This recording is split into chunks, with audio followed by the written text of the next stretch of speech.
আমিনার দোলাই দেখো দোলে মিমের ফুল।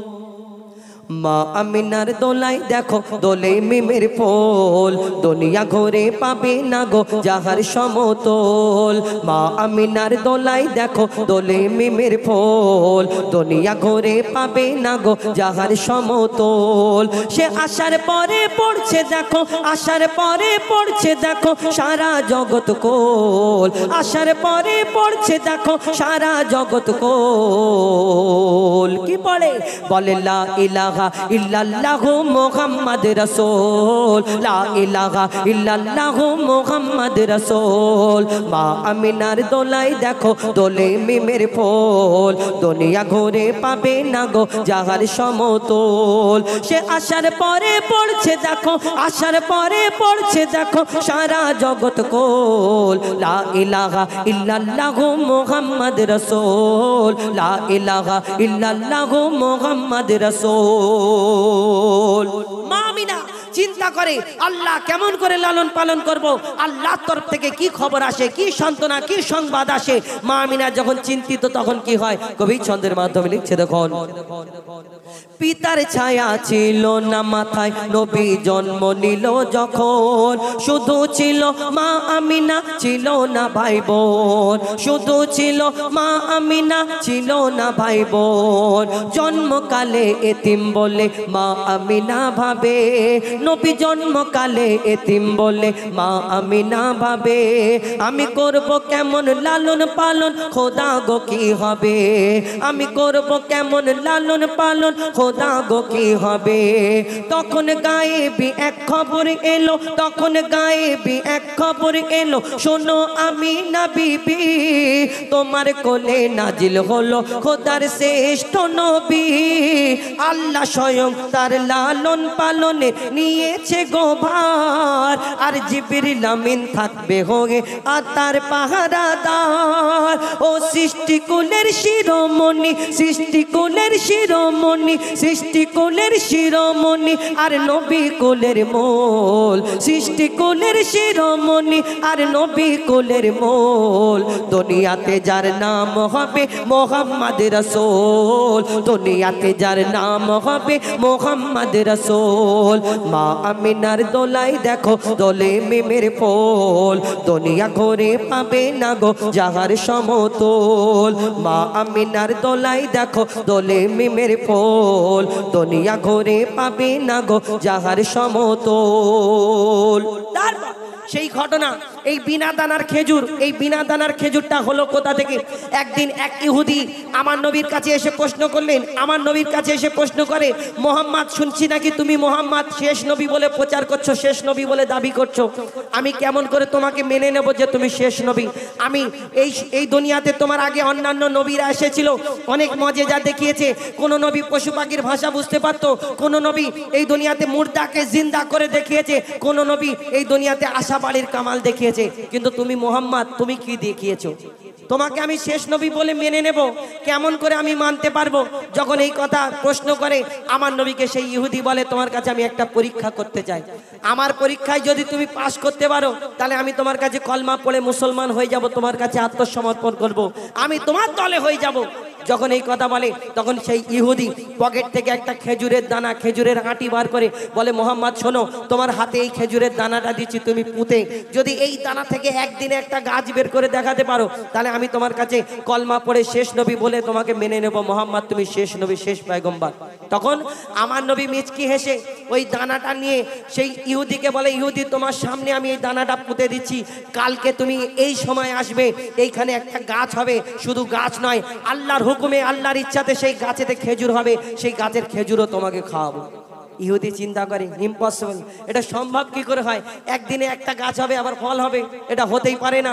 যখন ইহুদি যখন এই কথা বলে তখন ইহুদির সাথী সঙ্গীরা তো ইহুদিকে বলে, ইহুদি ভাই তুমি যে মোহাম্মদকে চ্যালেঞ্জ করছো তুমি হেরে যাবে। কেন? মোহাম্মদ আসমানের চাঁদকে টুকরা করে দেখায়, জমিনের পাথরকে কলমা পড়িয়ে দেখায়, তাহলে তোমার এই কাজ যদি হয়ে যায় তোমাকে কলমা পড়তে হবে, তুমি হেরে যাবে। যখন এই কথা শুনলো ইহুদি চিন্তায় পড়ে গেল, কি করে তাহলে আমি মোহাম্মদের কাছ থেকে বাঁচবো। ফোন দিয়ে আসছে, ফোন দিয়ে আসতে কি হয়, আর সেই বিনা দানার খেজুর হলো কোথা থেকে? কবি ছন্দের মাধ্যমে লিখছে দেখুন।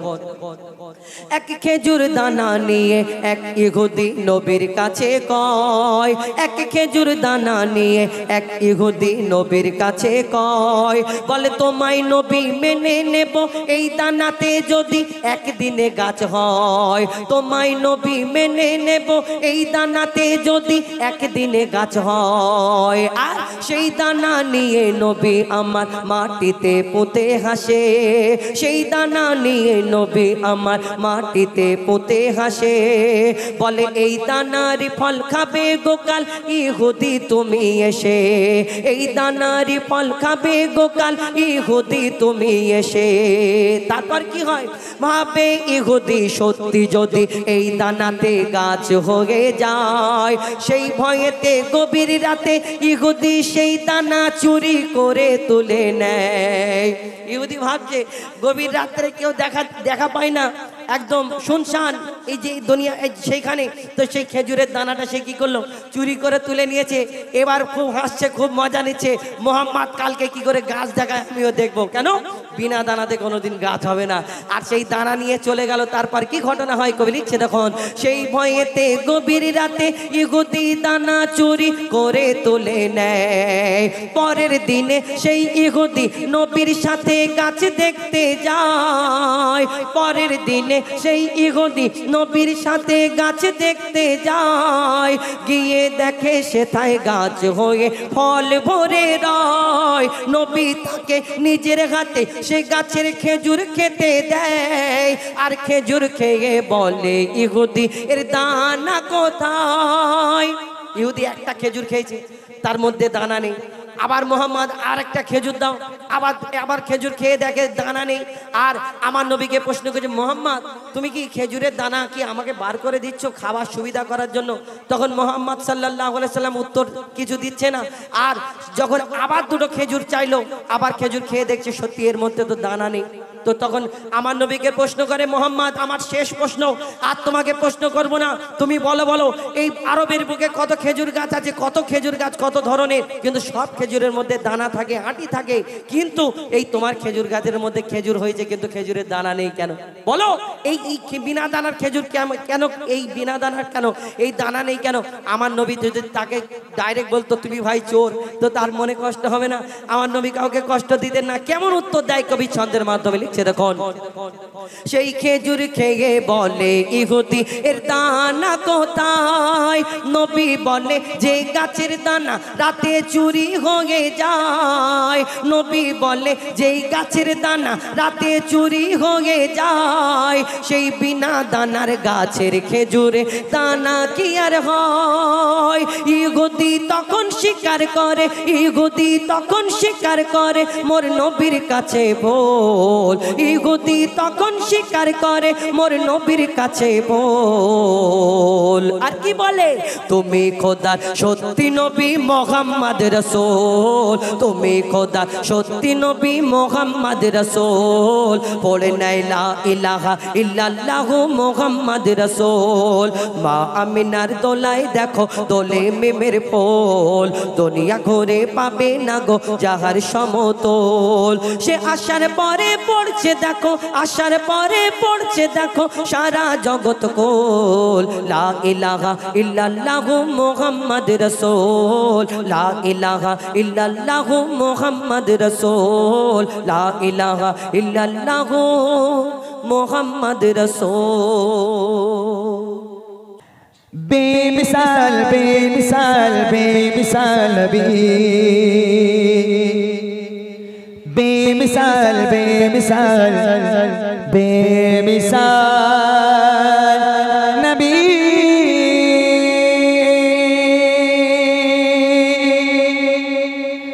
बेमिसाल बेमिसाल बेमिसाल नबी, बेमिसाल बेमिसाल बेमिसाल বেমিসাল নবী তোমার নূরে আলোকিত সারা জামানা তুমি তো বেমিসাল নবী সুখের খাজানা তোমার নূরে আলোকিত সারা জামানা তুমি যে বেমিসাল নবী সুখের খাজানা তুই কুলেতে তুমি পারো তুই কুলেতে তুমি পারো পারে রে শাফিনা তোমার নূরে আলোকিত সারা জামানা তুমি তো বেমিসাল নবী সুখের খাজানা তোমার নূরে আলোকিত সারা জামানা তুমি তো বেমিসাল নবী সুখের খাজানা পথহারাতে পথ দেখালে শত আঘাতে তোমার প্রেমের পরশ পেয়ে তন্ন ধরাতে পথহারাতে পথ দেখালে শত আঘাতে তোমার প্রেমের পরশ পেয়ে তন্ন ধরাতে শান্তি এলো মন প্রাণে শান্তি এলো মন প্রাণে পাই স্বর্গে ঠিকানা তোমার নূরে আলোকিত সারা জামানা তুমি তো বেমিসাল নবী সুখের খাজানা তোমার নূরে আলোকিত সারা জামানা তুমি তো বেমিসাল নবী সুখের খাজানা তুই কুলেতে তুমি পারো তুই কুলেতে তুমি পারো পারে রে শাফিনা তোমার নূরে আলোকিত সারা জামানা তুমি তো বেমিসাল নবী সুখের খাজানা তোমার নূরে আলোকিত সারা জামানা তুমি তো বেমিসাল নবী সুখের খাজানা বেমিসাল বেমিসাল বেমিসাল বেমিসাল বেমিসাল বেমিসাল নবী সোনা দানা হীরা মোতি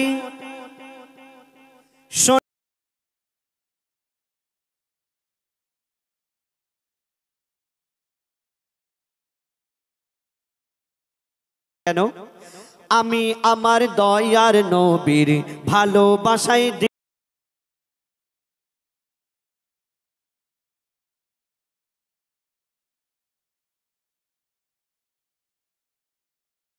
দানা হীরা মোতি কিছুই আমি চাহি না আমি আমার দয়ার নবীর ভালোবাসায় দিবানা আমি আমার দয়ার নবীর ভালোবাসায় দিবানা দিবানা দিবানা নবীজির দিবানা আমি আমার দয়ার নবীর ভালোবাসায় দিবানা আমি আমার দয়ার নবীর ভালোবাসায় দিবানা কেন দিবানা কেন আমার নবীজিকে ভালোবাসতেন বলতে শুনুন সাক্ষী দিল সব সাহাবী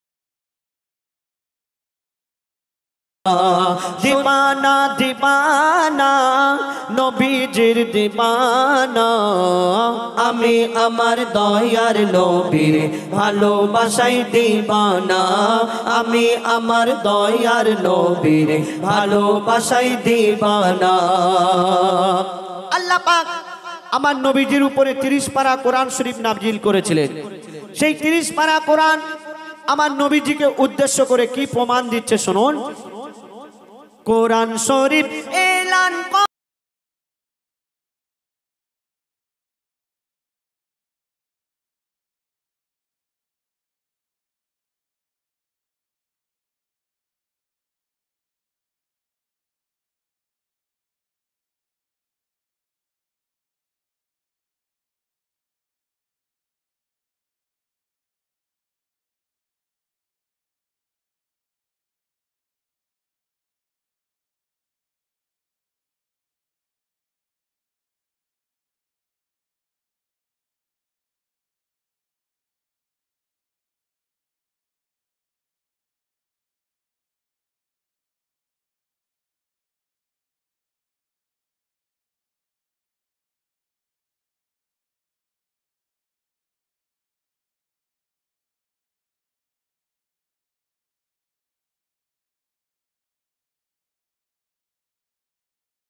লক্ষ লক্ষ টাকা আছে, অনেক ধন সম্পত্তি আছে, আপনার মনের ইচ্ছা আপনি হজে যাবেন, আপনি কাবা শরীফ তওয়াফ করবেন, আপনি নবীজির রওজা শরীফ জিয়ারত করবেন, আপনার মনের ইচ্ছা।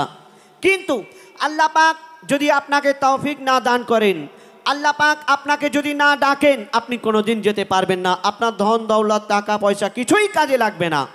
আর আপনি গরিব, আপনি অসহায়, আপনার কাছে কিছুই নেই, আল্লাহ পাক যদি আপনাকে ডেকে নেন, আপনি যে কোনো হালাতে আপনি পৌঁছে যাবেন। তোমার কবি ইয়াসির সাহেব তিনি এই গজলটি লেখার আগে স্বপ্নের মাধ্যমে কি দেখতেন সেটা ছন্দের মাধ্যমে তুলে ধরেছেন। বলছে শুনুন। স্বপ্ন দেখি ঘুমের ঘরে, স্বপ্ন দেখি ঘুমের ঘরে, কাবা শরীফ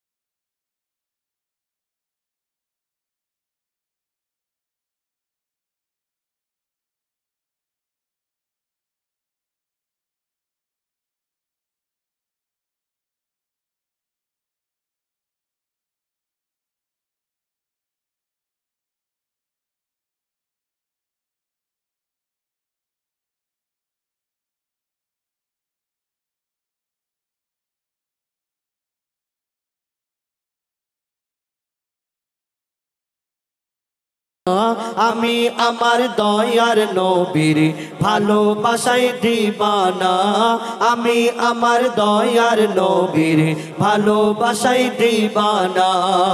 সোনা দানা হীরা মতি, সোনা দানা হীরা মতি কিছুই আমি চাহি না, আমি আমার দয়ার নবীর ভালোবাসায় দিবানা, আমি আমার দয়ার নবীর ভালোবাসায় দিবানা, আমি আমার দয়ার নবীর ভালোবাসায় দিবানা। শুনলেন? একটু তকবীর হবে, সব চুপচাপ বসে আছেন, একটু সুবহানাল্লাহ আলহামদুলিল্লাহ বলুন, তাহলে আমাদের একটু উৎসাহ বাড়বে। আপনারা যদি একটু আওয়াজ দেন তাহলে খুব ভালো হয়। আমি নারায়ে তাকবীর বলবো, আপনারা একটু জোর আওয়াজে আল্লাহু আকবার বলবেন। নারায়ে তাকবীর। এই শুধু বাচ্চারা বলবে, আপনারা বলবেন না? আপনারাও একটু বলুন নারায়ে তাকবীর, নারায়ে তাকবীর। আল কোরআনের আলো, আল কোরআনের আলো, আল হাদিসের আলো, আল হাদিসের আলো, নারায়ে তাকবীর। মাশাআল্লাহ। এখন আপনাদের সামনে আমার বন্ধু এমনি হুজাইফা তার সিঙ্গেল কণ্ঠে কিছু গজল শুনুন। তারপর আমাদের সহশিল্পী এখানে উপস্থিত আছেন, তারা আসবেন এবং আমরা ডুয়েট কণ্ঠে, সিঙ্গেল কণ্ঠে আপনারা যেভাবে বলবেন সেইভাবে ইনশাল্লাহ আমরা গিয়ে শোনাবার চেষ্টা করব।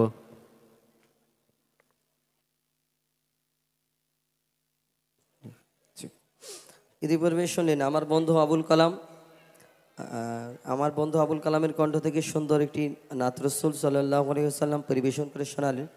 এবার আমি আপনাদের সম্মুখে আমার সিঙ্গেল কণ্ঠে আমি কয়েকটি গজল, নিত্য নতুন গজল পরিবেশন করে শোনাবো। যেহেতু আমরা এই পরপর কয়েকবার আমরা আপনাদের এখানে আসছি, তো চেষ্টা করব যত নিত্য নতুন গজল যেগুলো নিয়ে এসেছি আপনাদের সম্মুখে সেইগুলো তুলে ধরার চেষ্টা করব।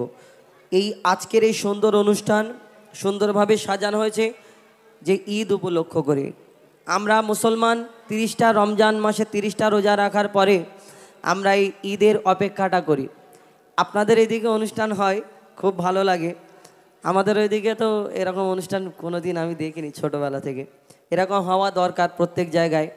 আমাদের ওইখানে একটু অন্যরকম, একটু রাস্তার ধারে একটু প্যান্ডেল মতো করে দিল আর সবাই বসে থাকে, আর ওই লোকজন যাচ্ছে আসছে চুপ করে, কেউ গান বাজিয়ে চুপ করে বসে আছে, এক এক রকম। কিন্তু এই যে অনুষ্ঠান সারা বছর পর একটা আগ্রহ থাকে, একটা চিন্তা থাকে যে কবে ঈদ আসবে, এই অনুষ্ঠান হবে, এইরকম হবে, ওই রকম হবে।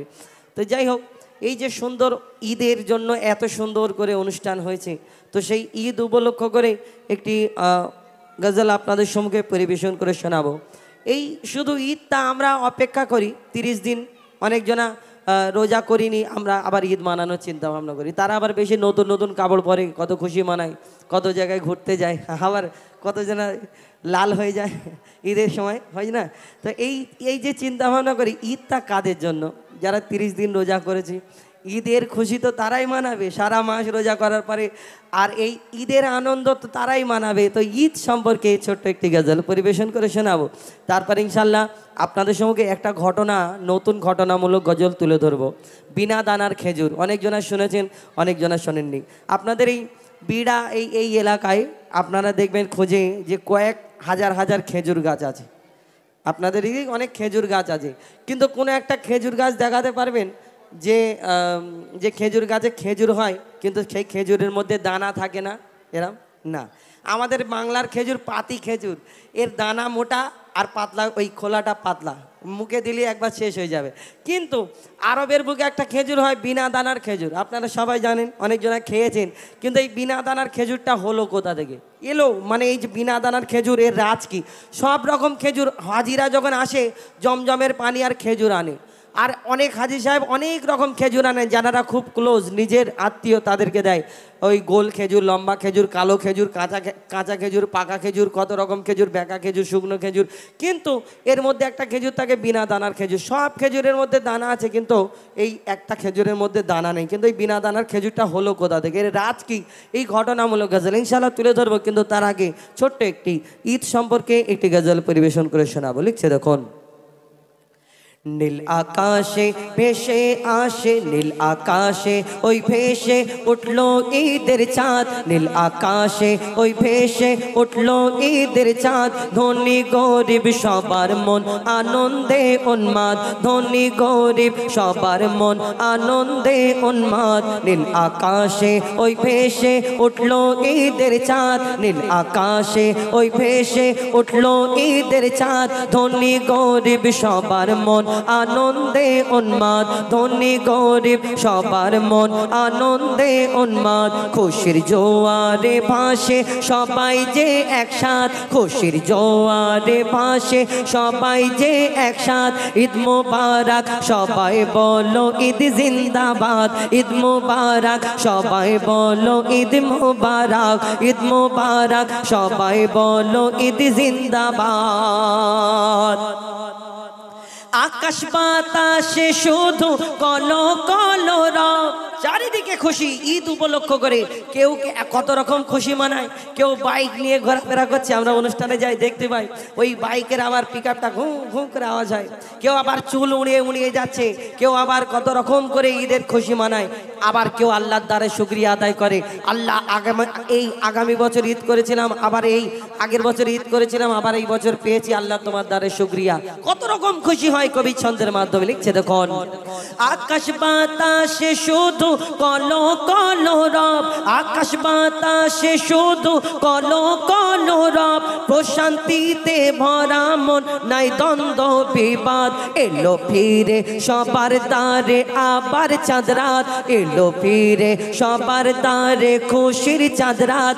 ঈদ মুবারক সবাই বলো ঈদ জিন্দাবাদ, ঈদ মুবারক সবাই বলো ঈদ জিন্দাবাদ। ধনী গরিব সবার মন আনন্দে উন্মাদ, ঈদ মুবারক সবাই বলো ঈদ জিন্দাবাদ, ঈদ মুবারক সবাই বলো ঈদ জিন্দাবাদ।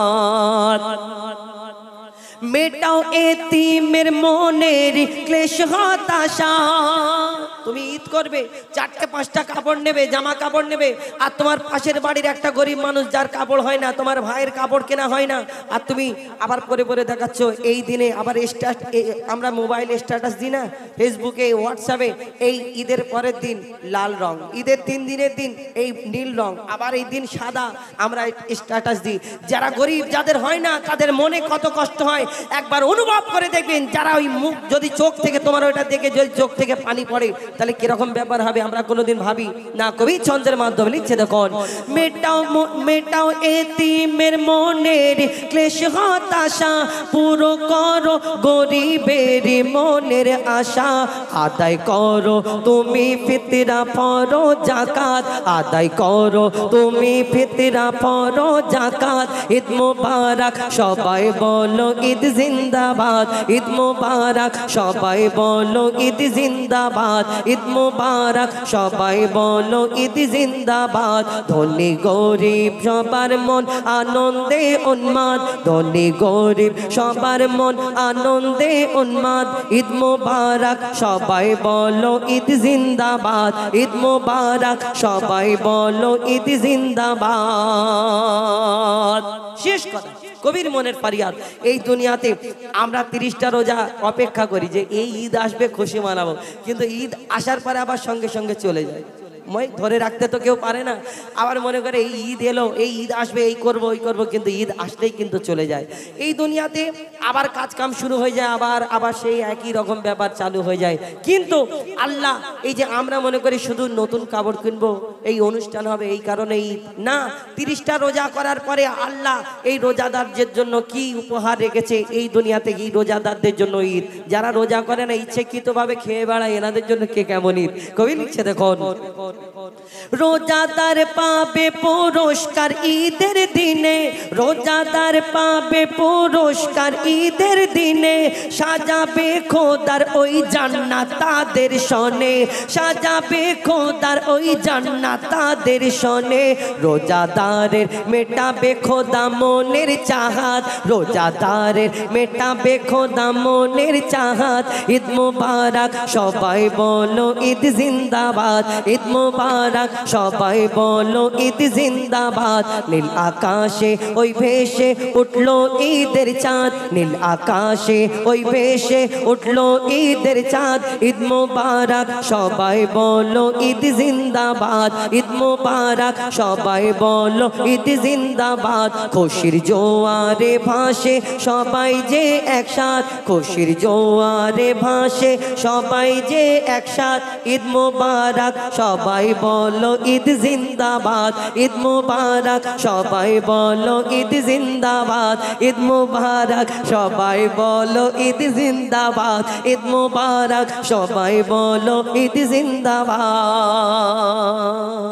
শুনেন ঈদ সম্পর্কে এবার আমি যে ধরনের গজল বলি ঘটনামূলক গজল মন দিয়ে শুনবেন তো এই বিনা দানার খেজুর এই গজল ইনশাল্লাহ আপনাদের সময় এর আগে আমি অনেক ঘটনামূলক গজল বলেছি হাবিল কাবিল প্রশ্ন করে আদমের কদম ধরে এই বছরে ইনশাল্লাহ আগের বছরে হাবিল কাবিল প্রশ্ন করে আদমের কদম পার্ট 2 এটা এবছরে 3 নাম্বার পার্ট শোনাবো আপনাদের সম্মুখে এর মধ্যে অনেক ঘটনা রয়েছে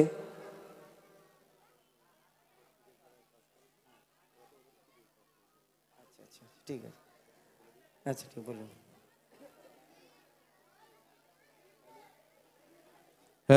হ্যালো আমাদের এই এত সুন্দর যে সাজসজ্জা সাজিয়েছে সেই রেশমা ডেকোরেটরসের ভাই একটা সামান্য উপহার তুলে দিচ্ছে আমাদের হুজাইফা ভাইকে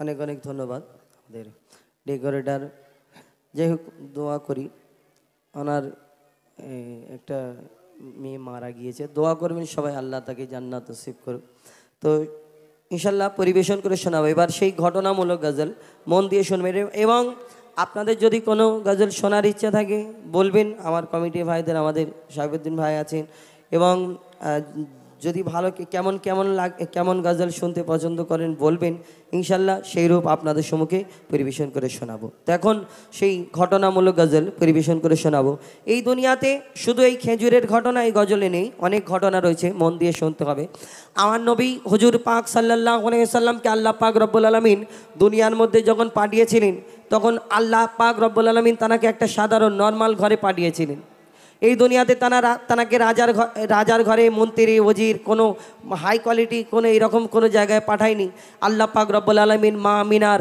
একটা সাধারণ ঘরেতে আমার নবী হুজুর পাক সাল্লাল্লাহু আলাইহি সাল্লামকে পাঠালেন মা আমিনা বড় চিন্তা করে আল্লাহ গো এই দুনিয়াতে অন্যান্য যারা বাচ্চা আছে তাদেরকে লালন পালন করে তার আব্বা এই দুনিয়াতে সেই সময় রীতি রেওয়াজ ছিল দুধ মারা এসে দাই মারা এসে নিয়ে যেত তাকে লালন পালন করে বড় করে তাকে আবার ফিরিয়ে দেওয়া হতো আর সেই বাচ্চার বাপ কত কি দিত উপহার দিত এবং দাই মারা খুশি খুশি নিয়ে যেত কিন্তু মা আমিনা চিন্তা করে আব্বা নেই আর আমি তো বড় গরিব তেমন আমার কাছে কিছু নেই কিন্তু মা আমিনা যখন চিন্তা করতে থাকে আল্লাহর তরফ থেকে সান্ত্বনা আসে খবর আসে আল্লাহর তরফ থেকে কি খবর আসে কবি ছন্দের মাধ্যমে অতি মূল্যবান কথায় লিখছে দেখুন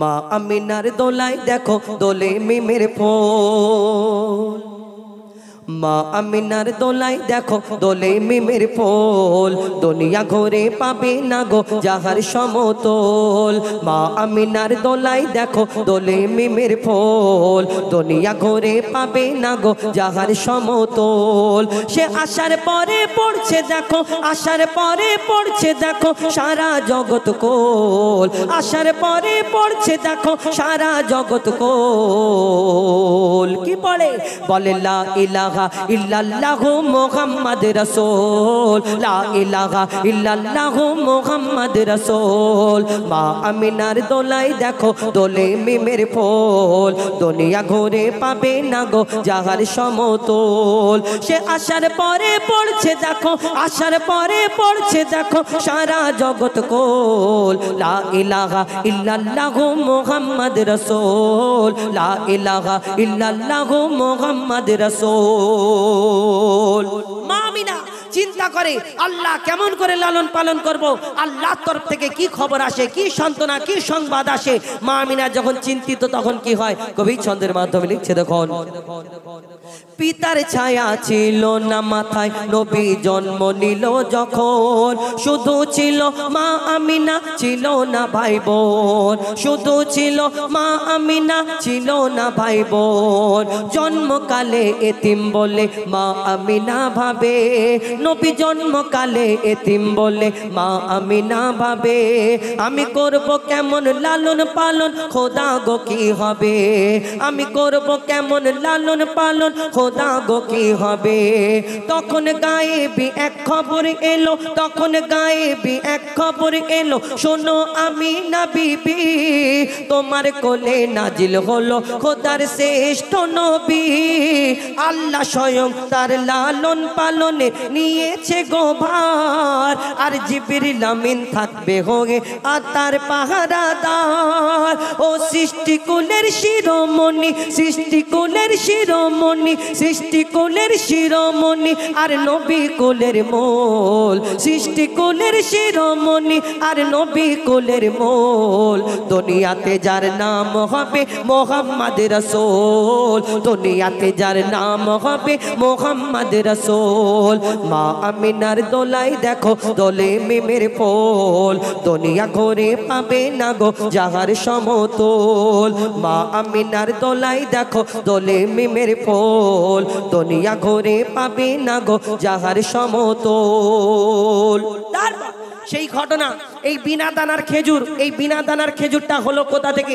একদিন এক ইহুদি আমার নবীর কাছে এসে প্রশ্ন করলেন আমার নবীর কাছে এসে প্রশ্ন করে মোহাম্মদ শুনছি নাকি তুমি মোহাম্মদ শেষ নবী বলে প্রচার করছো শেষ নবী বলে দাবি করছো আমি কেমন করে তোমাকে মেনে নেব যে তুমি শেষ নবী আমি এই দুনিয়াতে তোমার আগে অন্যান্য নবীরা এসেছিল অনেক মজেজা দেখিয়েছে কোন নবী পশু পাখির ভাষা বুঝতে পারতো কোন নবী এই দুনিয়াতে মুর্দাকে জিন্দা করে দেখিয়েছে কোন নবী এই দুনিয়াতে আশা বাড়ির কামাল দেখিয়েছে কিন্তু তুমি মোহাম্মদ তুমি কি দেখিয়েছো তোমাকে আমি শেষ নবী বলে মেনে নেব কেমন করে আমি মানতে পারবো যখন এই কথা প্রশ্ন করে আমার নবীকে সেই ইহুদি বলে তোমার কাছে আমি একটা পরীক্ষা করতে চাই আমার পরীক্ষায় যদি তুমি পাস করতে পারো তাহলে আমি তোমার কাছে কলমা পড়ে মুসলমান হয়ে যাব তোমার কাছে আত্মসমর্পণ করব আমি তোমার দলে হয়ে যাব যখন এই কথা বলে তখন সেই ইহুদি পকেট থেকে একটা খেজুরের দানা খেজুরের আঁটি বার করে বলে মোহাম্মদ শোনো তোমার হাতে এই খেজুরের দানাটা দিচ্ছি তুমি পুঁতে যদি এই দানা থেকে একদিনে একটা গাছ বের করে দেখাতে পারো তাহলে আমি তোমার কাছে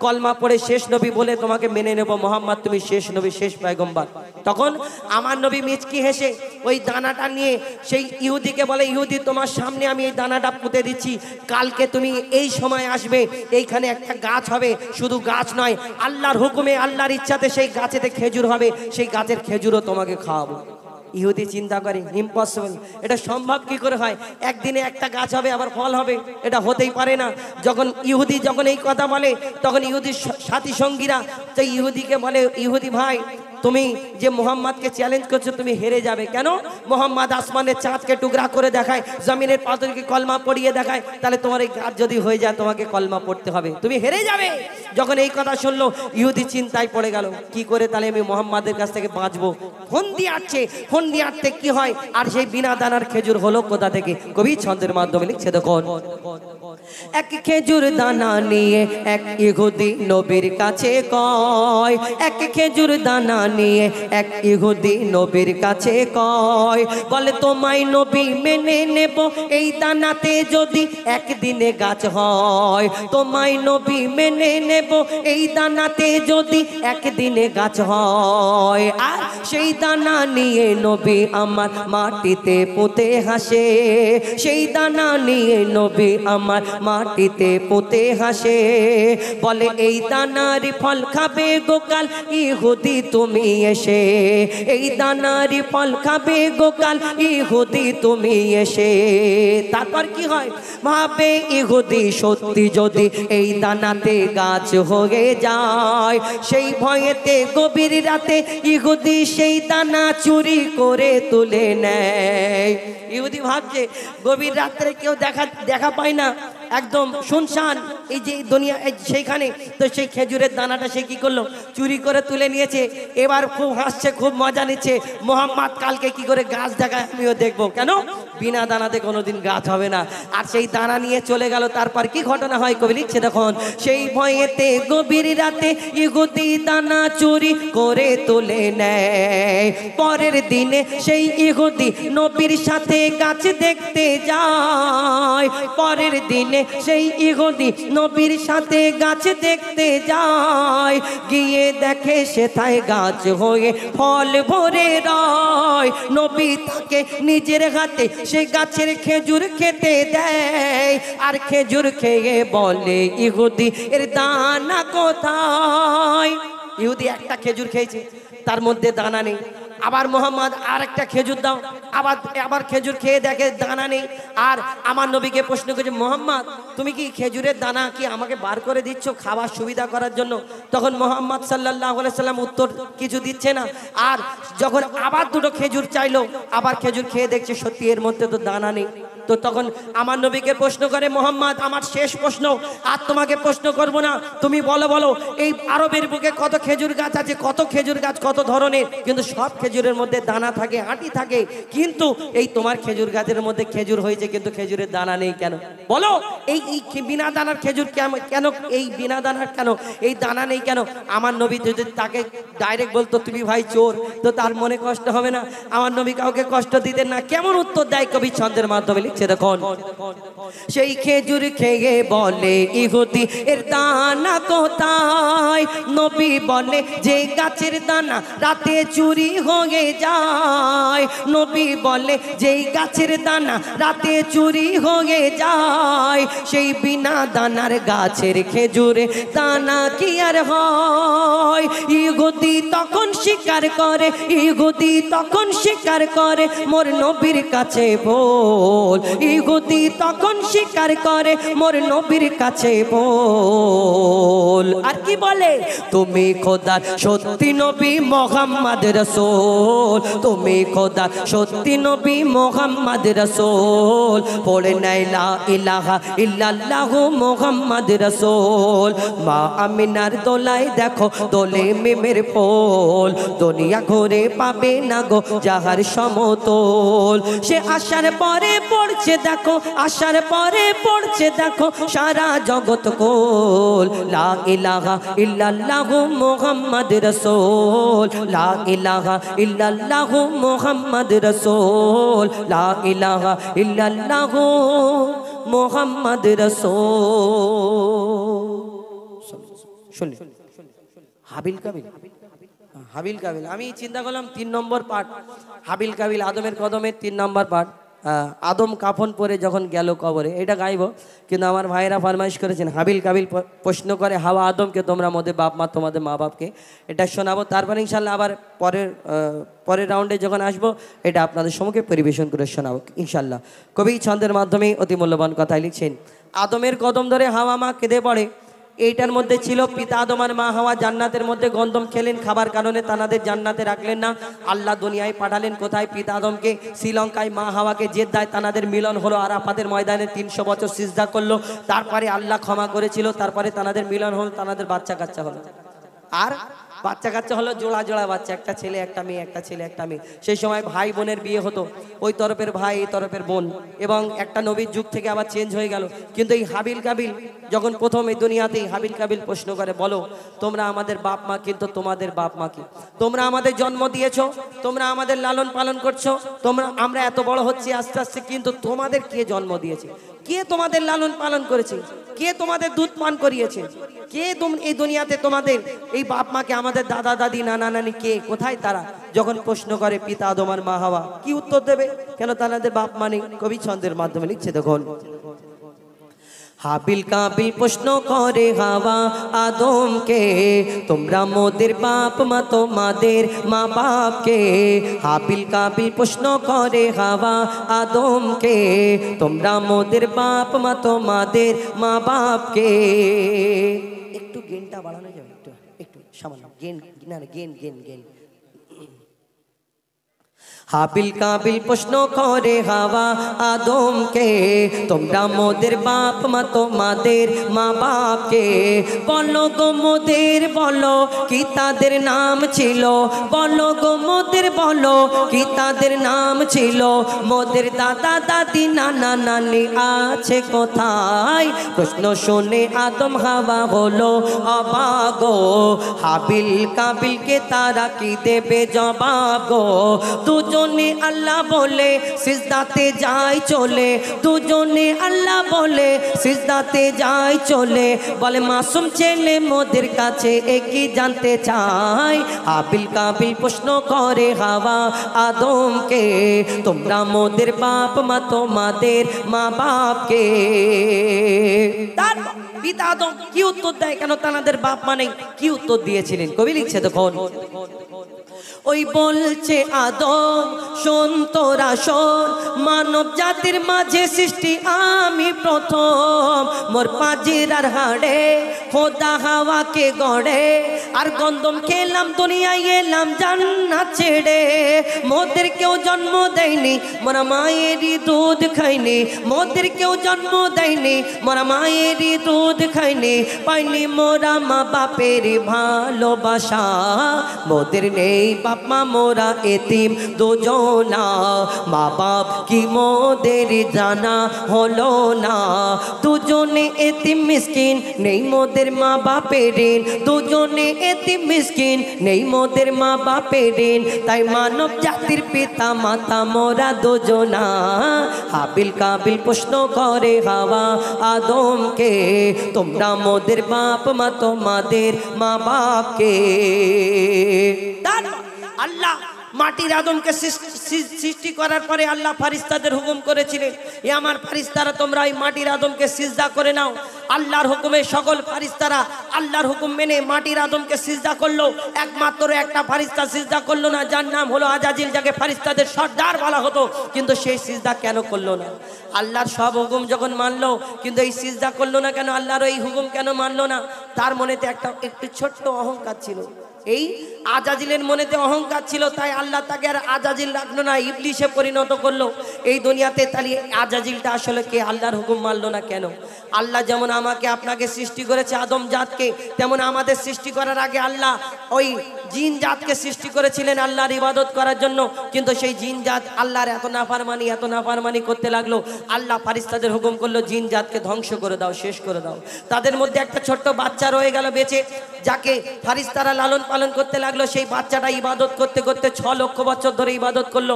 করার পরে কম বেশি 6 লক্ষ বছর ধরে ইবাদত করার পরে যার নাম হলো আজাজিল, যাকে ফারিস্তাদের সর্দার বলা হতো। কিন্তু তার মনে একটা সামান্য অহংকার রয়ে গেল। আমি আগুনের সৃষ্টি, আমি জিন জাত, আর আমি মাটির পুতুলকে সিজদা করবো, এটা কেমন করে হয়?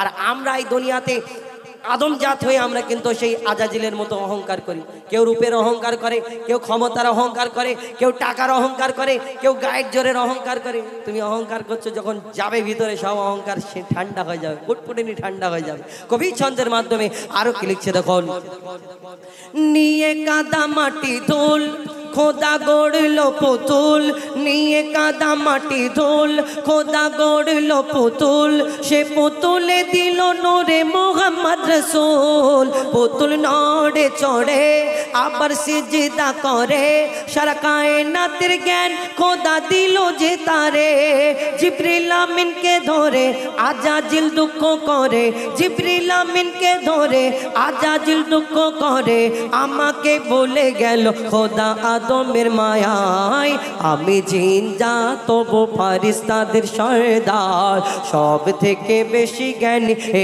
আমার অহংকার আগুনে আমার জনম আর মাটিতে গড়া আদম আগুনে আমার জনম আর মাটিতে গড়া আদম আরে আদম এসে সিজদা দেবে আমার দুটি পায় হাবিল কাবিল প্রশ্ন করে হাওয়া আদমকে তোমরা মোদের বাপ মা তোমাদের মা বাপকে হাবিল কাবিল প্রশ্ন করে হাওয়া আদমকে তোমরা মোদের বাপ মা তোমাদের মা বাপকে হাবিল কাবিল প্রশ্ন করে হাওয়া আদমকে তোমরা মোদের বাপ মা তোমাদের মা বাপকে